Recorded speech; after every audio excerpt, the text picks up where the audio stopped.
everyone. I am Abby Schupt with University of Minnesota Extension, and I'm glad you've tuned in today because today is your opportunity to learn who is and can be on your team as highly pathogenic avian influenza continues to affect all of poultry in Minnesota.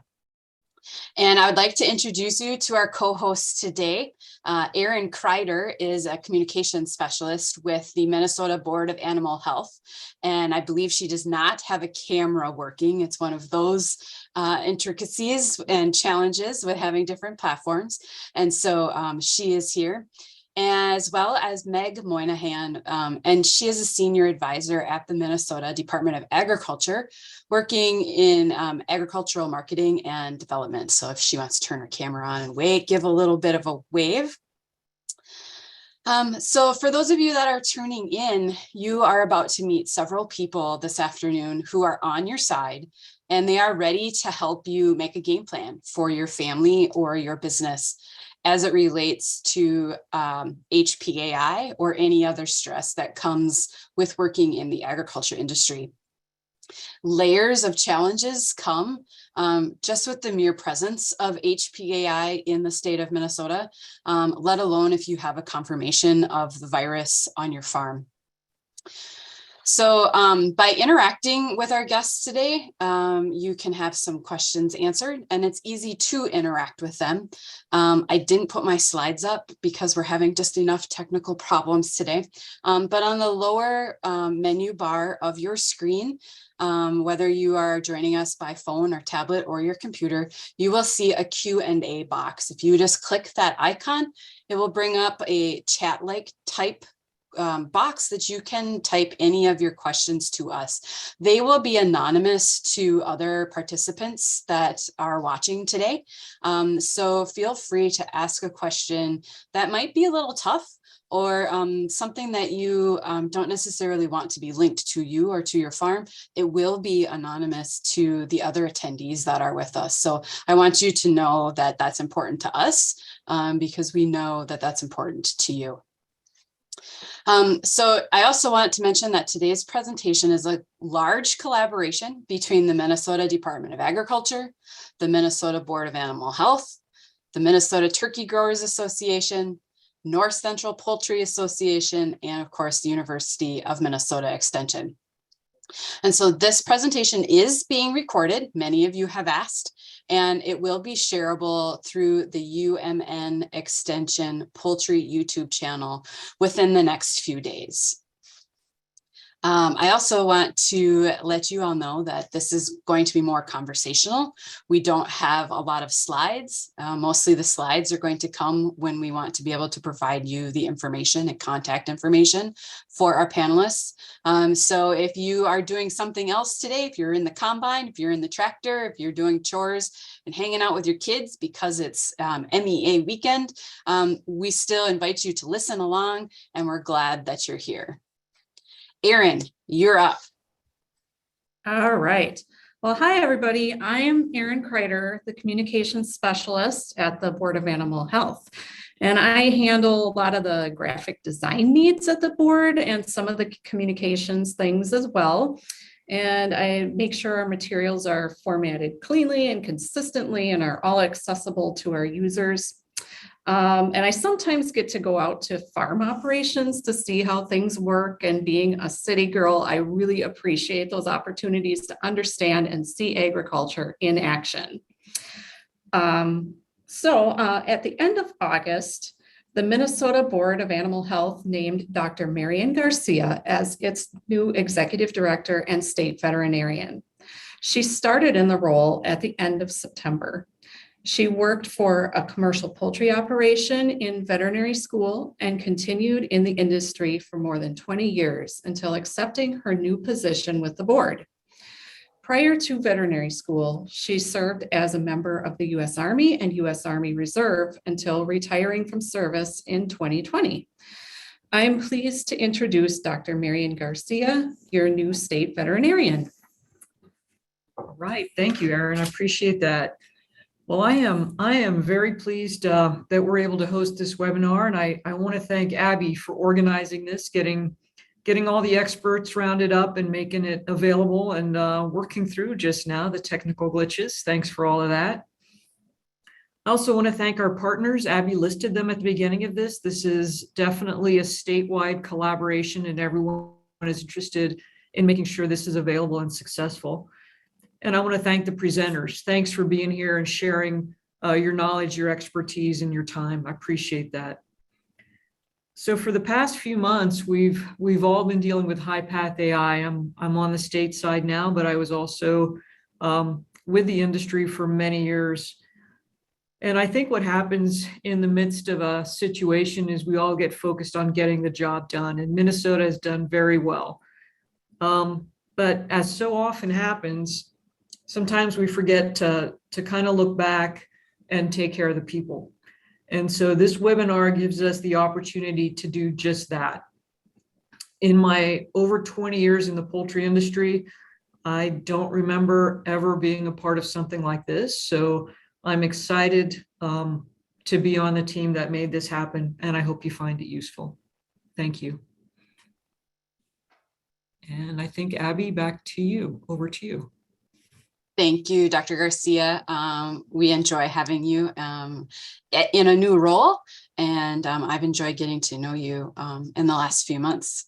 So unfortunately, it's been through these types of circumstances, but we welcome to your new role. Also, just under a month ago, the Minnesota Turkey Growers Association welcomed a new executive director.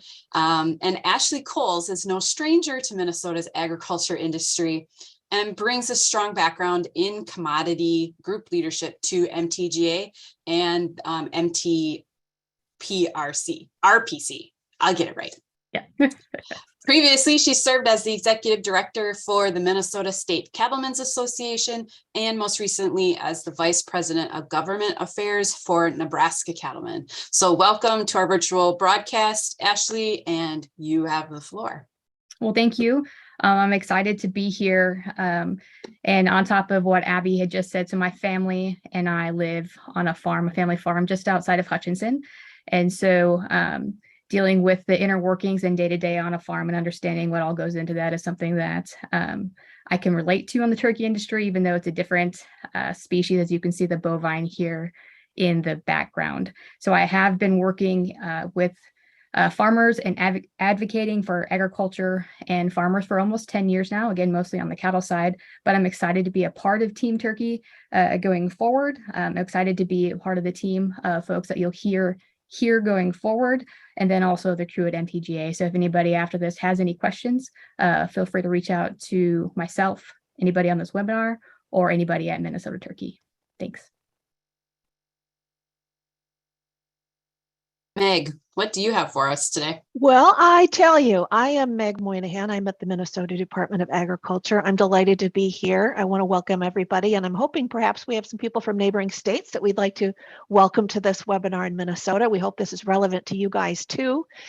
My role at the Department of Agriculture is a number of things, but one that is always on the top of my boiler, or whatever the metaphor is a focus on helping people throughout agriculture cope with the stresses inherent in it. I really focus on the human side of agriculture as opposed to maybe marketing or regulation or things that, it's on who's doing the work and who's interacting, who's succeeding, and how can we help that happen. And we recognize, I think, as we all, like the big we, recognize that stresses can come from emergency situations, like some that we face every year and some we are facing right now. Not quite sure if it's in the rearview mirror or if it's ahead of us, but ongoing and chronic stressors as well. We also recognize that not everybody wants or needs the same kind of help. And today I would like to introduce a couple of different types of support that are always available to you. They are funded by the Minnesota legislature, so they are free and they are confidential. And the first is the Department of Agriculture's Farm Advocate Program. This got its start during the farm crisis of the 1980s. And we have with us today Ruth Ann Karty, who is from Southwest Minnesota. She is one of 10 advocates that exist throughout the state of Minnesota who help farmers navigate problem situations. Those could be with lenders, with state and federal regulations or programs, federal programs, sometimes pretty complicated, with contracts, with other business challenges. In fact, she's at 1 o'clock today, she has to be going with a farmer to a mediation to sit and be in the farmer's corner as farmer lender mediation goes on. So I'd like to introduce Ruth Ann to talk a bit about the program, what farm advocates do, and some of the situations and things she's seen through her years as a farm advocate. Ruth Ann? Well, good afternoon. I'm actually not going to a mediation. I am Zooming to a mediation, and Zoom is a wonderful way for us to meet face to face. And, there are only 10 farm advocates throughout the state of Minnesota. I have been contracted since 1986, not for 86 years. Been a long time though. And we are certainly at a distance from many of our farm clients because, originally there were far more of us. Now we're fairly limited. So the Minnesota Department of Agriculture created the Minnesota Farm Advocate Program in the 80s to respond to what was called the farm crisis. I've been an advocate ever since then, and there are various crises that never ended. We are here to help you. We don't charge you. There is no cost to talk to your advocate to get our assistance. We are here to help you figure out where to go next, what to think about next. We are also here to help you as you just plan maybe expanding your operation or exiting your operation.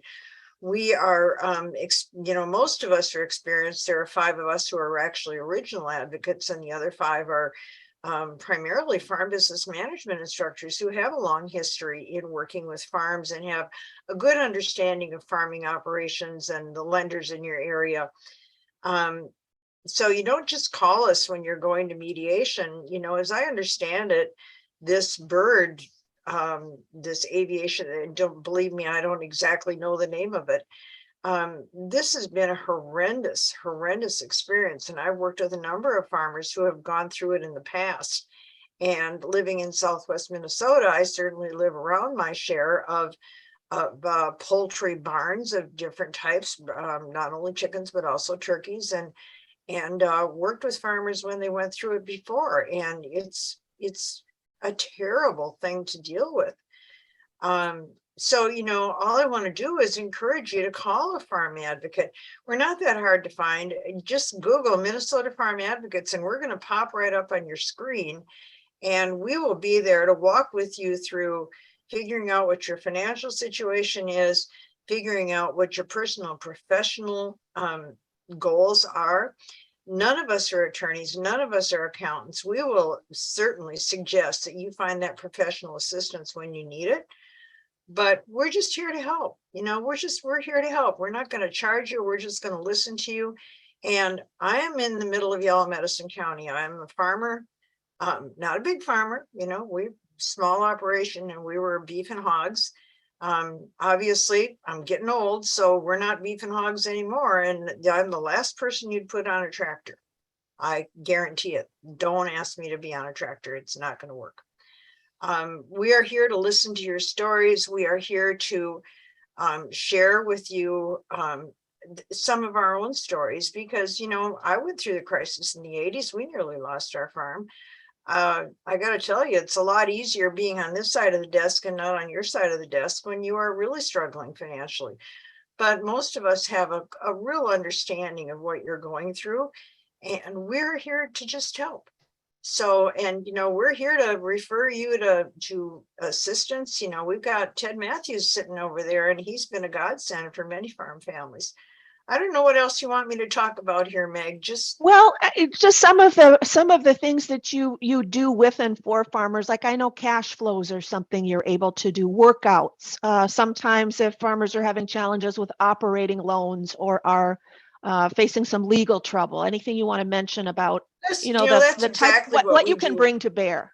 We've been blessed to be trained by some of Minnesota's finest professionals. We know a lot about bankruptcy. We can tell you how bankruptcy works. We can look at your balance sheets. The first thing I look at is a balance sheet. I want to see where we're going from here and whether or not we should be just stopping and taking a breath, maybe downsizing.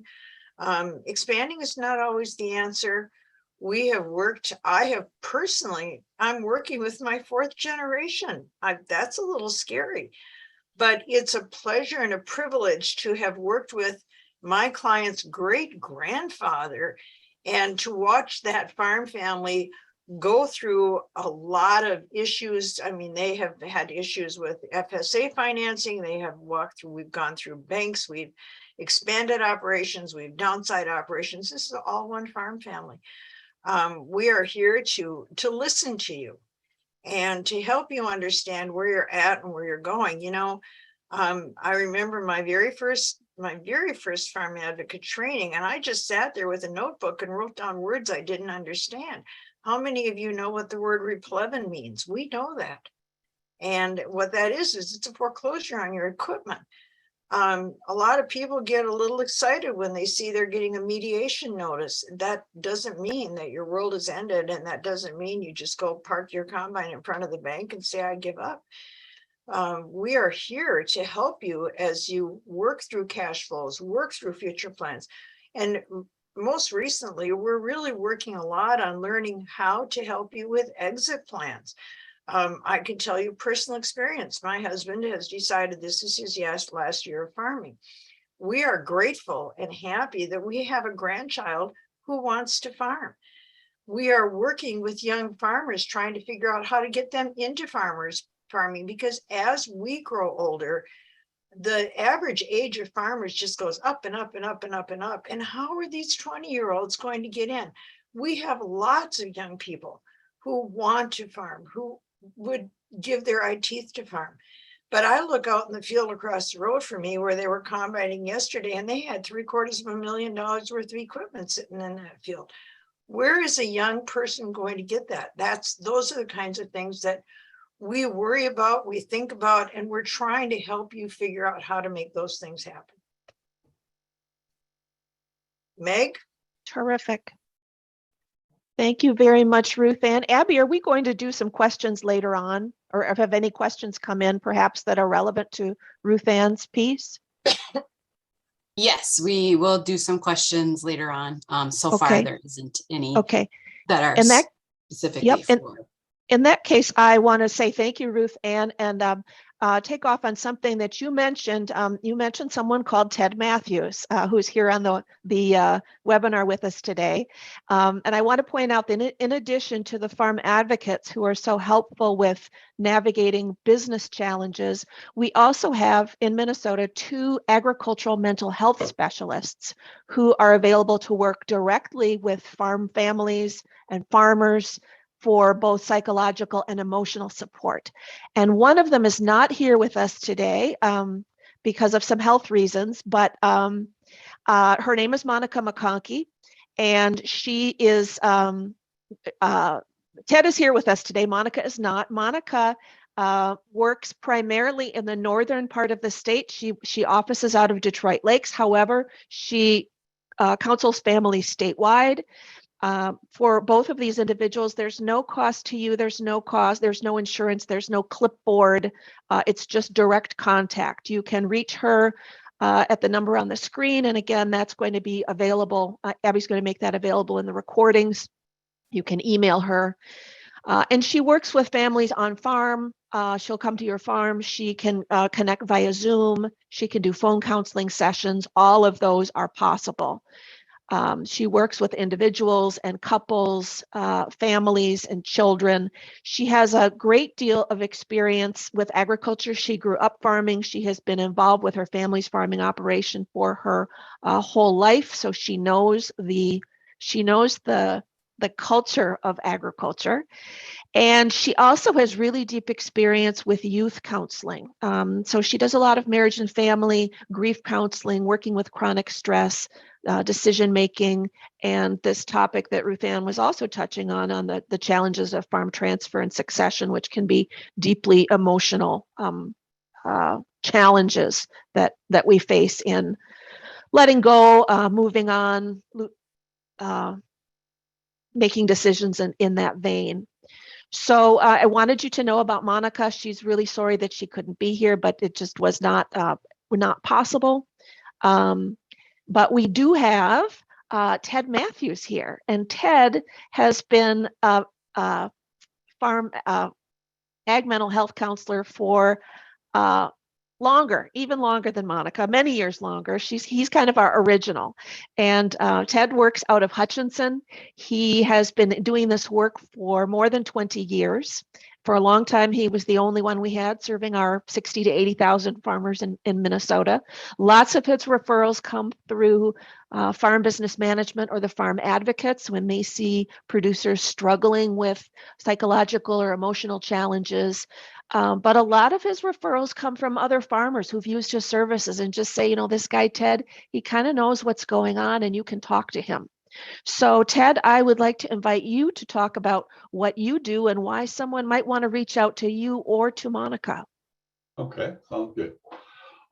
First of all, with Ruth Ann, I want everyone that's listening to understand that what they represent to me more than anything else is that as a farmer going through that, you're not alone. So if you use them, they will help you. You're not alone. So don't try to do things on your own when you don't need to. It's not a matter of could you survive it. It's a matter of will you survive it better if you go through that service, and they're awesome. So use them. As far as the mental health goes, I started basically working with farmers in '93, and the big thing that I see is because everyone's different, and because emotionally we all shift from one place to another. Some people handle things better than others, and it's more a matter of why wouldn't you try, if you feel you're overstressed and so on, why wouldn't you call one of us? And if the worst possible thing that can happen is you waste an hour, and the best thing that can happen is several possibilities. So I think it's important that you look at that, and you also need to focus on what can you do when we're overwhelmed. Oftentimes we spin our wheels because we keep thinking about all the things that we have no control over, that we have no power over. So working on those kinds of things and working on taking care of yourself and understanding that the best we can do sometimes isn't very good, but it beats the heck out of doing nothing. And when we're stagnant, things get worse. So focus on what you can do, and that can be very helpful.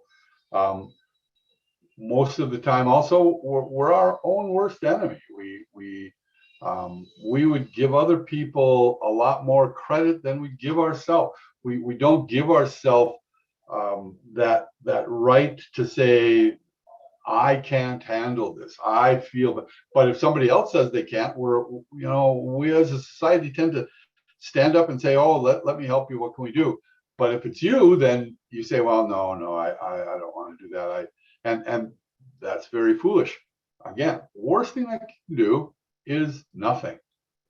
And Meg and I have talked about that one over and over and over. When people do nothing, things get worse. So focus on what you can do and how you can go forward, and use the mental health aspect when you need it. And don't think that you have to get to a point where you're so bad off that you can't think of anything else to do. Use it now. Use it when the stress is high and you still have some control. We are here to help, and if you call us, the worst thing that can happen is we won't be able to help you. The best thing that can happen is a healthier, happier life.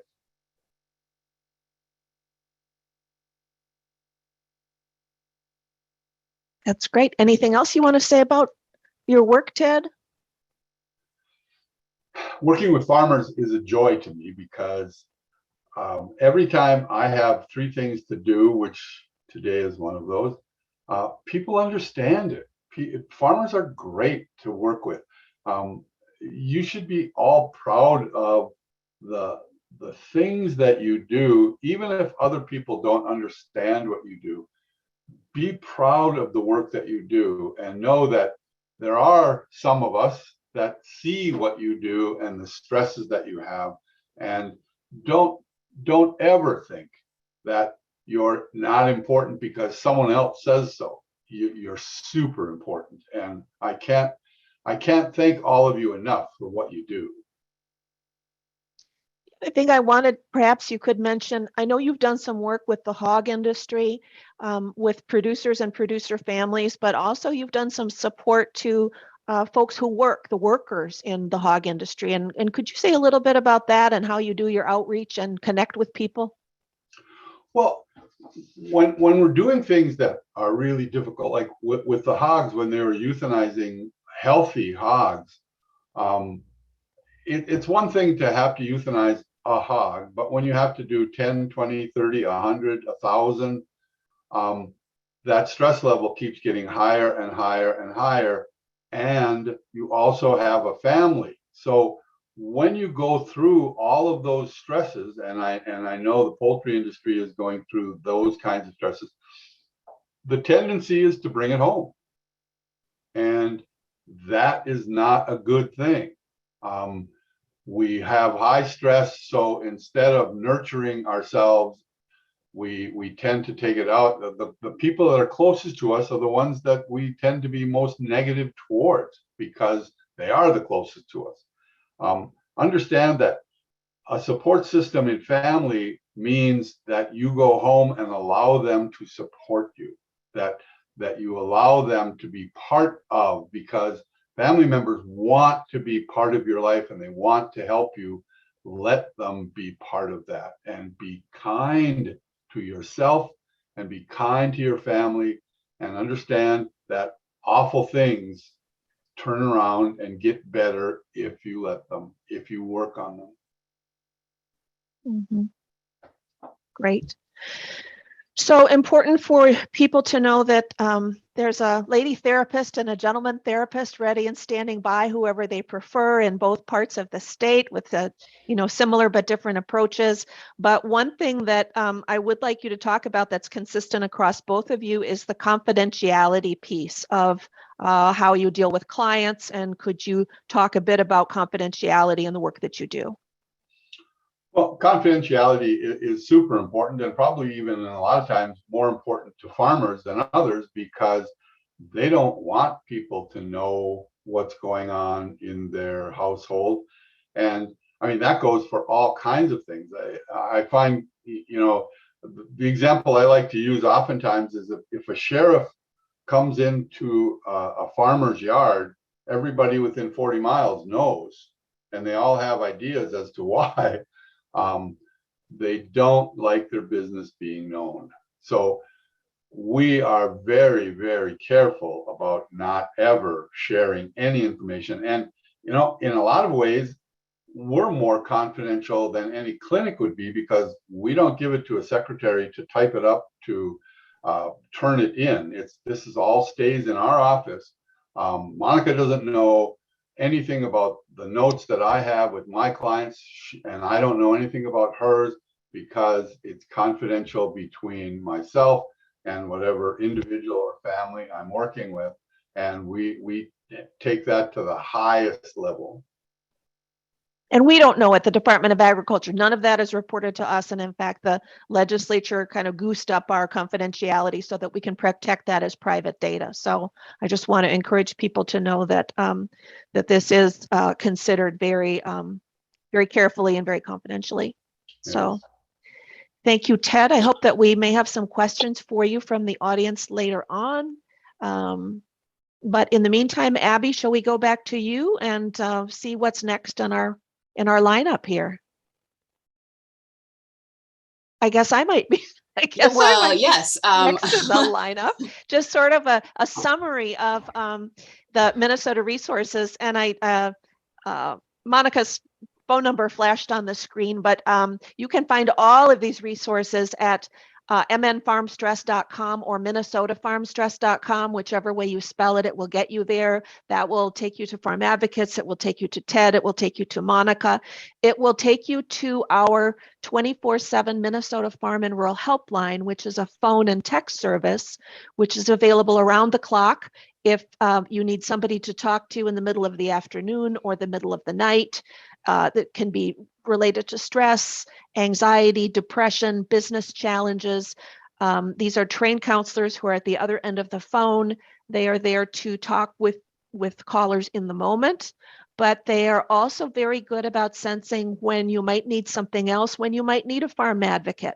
And at the end of the conversation can route you through to Ruth Ann or one of her colleagues if you need some tangible problem-solving help. If there's some ongoing emotional, psychological challenges that you're facing or that you and your spouse are facing, they can put you in touch immediately on that call, as long as it's not midnight, with Ted or Monica, and ask you, would you like to connect with one of our agricultural mental health specialists that you can then continue to work with them. So they are there 24/7, and that's a great service. And then we have other programs in the state that are also on that website. We refer to mediation. That's a program that the Extension Service operates to use a neutral party to get to a mutually acceptable agreement between a debtor and a creditor. And Ruth Ann is going in to support the debtor in the situation that she's working with today. But that is a program that's mandatory in Minnesota, that if you are at risk of losing equipment or your farm, that mediation must be offered to you, and that's a service that Extension offers. But you can get to that through that minnesotafarmstress.com site. Meg, we have one question, and there is only one question right now. So for those of you listening, if you have a question, again, you can enter it in the Q&A section. You can find the icon at the bottom of your screen, and they will be anonymous to any of the other participants. So if you have a question for any of our panelists, go ahead and enter it there. So Meg, the one question we have is we do have a viewer with us right now who is from another state. And so she is not from our neighboring states. So how could they go about finding these similar types of resources in their state? Do you have any good recommendations? I do. Many states really in the last 3 or 4 years have ramped up their efforts in this area, recognizing the importance of human beings in this work that we're doing and how challenging these things can be. What I would do is I would hop on Google and I would type in your state's name and the words farm and stress and see what comes up. And you may find great resources through your Extension Service. You will likely find through your Department of Agriculture. You may also find through membership organizations like Farm Bureau and Farmers Union. They have different focuses in different states. But I would say look through there. There are helplines, there are hotlines. Some states have voucher programs so that you can see a therapist like Ted or Monica. Maybe it's a therapist in your community, and that cost is bought down a little bit or is provided free through a voucher, just sort of a little different setup than we have. Outreach materials, some states have webinars. Some have really interesting videos, and you can use the resources of other states if you want. I'm just thinking in particular, North Dakota has some really terrific things that they have put together about farm stress that you can watch in your own time or that you can share with other people. So we did put together slides for our neighboring states, thinking some folks would be there. I'm really excited to know that somebody from not a neighboring state is here.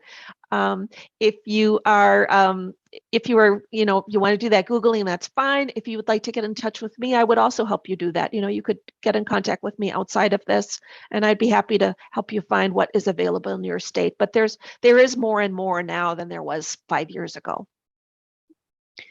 So if we go back, we can start with Iowa. We have ongoing counseling they now have in place, something similar to what Ted and Monica do. So you can get in touch with them at the contact information there. There's a website and there's a phone number. And then there's a hotline that has existed for many, many years. Actually, I think it's existed longer than our Minnesota hotline has existed. And it's operated by Extension in Iowa. It's called Iowa Concern. And they offer help for stress counseling, financial concerns, legal education. It's kind of a number or an email that you can contact, and they will help you figure out what you need and how to fill that need. Let's go on to the next state. North Dakota. Also mention them. Together Counseling is working in partnership with North Dakota University Extension. They used to be tied in with Lutheran Social Services there, but now it's really a partnership with North Dakota NDSU, and they have therapists on staff who know farming and who know agriculture. We hear from a lot of people that, what if I go to see a therapist, I'm sure it's a nice person, but they're just not going to get what it's like to be an ag producer, or what it's like to manage the scale of operation that I am managing with the margins that I'm dealing with, and the employees, and all of these other things. And how are they're not going to get farming. They have therapists on staff who do know farming and agriculture. They provide services that can be free or can be low cost, and they're togethercounselinggroup.com.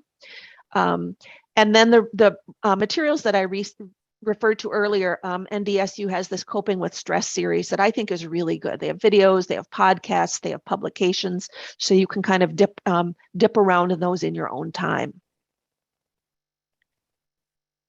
And Wisconsin now has a helpline as well. So they have started that, I think, within the last year or two. It's a farmer wellness helpline. They have had for many years through DATCAP, the Department of Ag, Trade, and Consumer Protection, they've had a farm center that provides financial counseling. They do work with farm transfer and farm transition, with mediation, and with some of those other issues. That is available through an 800 number through the state. And then the University of Wisconsin Extension also has materials available about dealing with and responding to stress, and those are available online.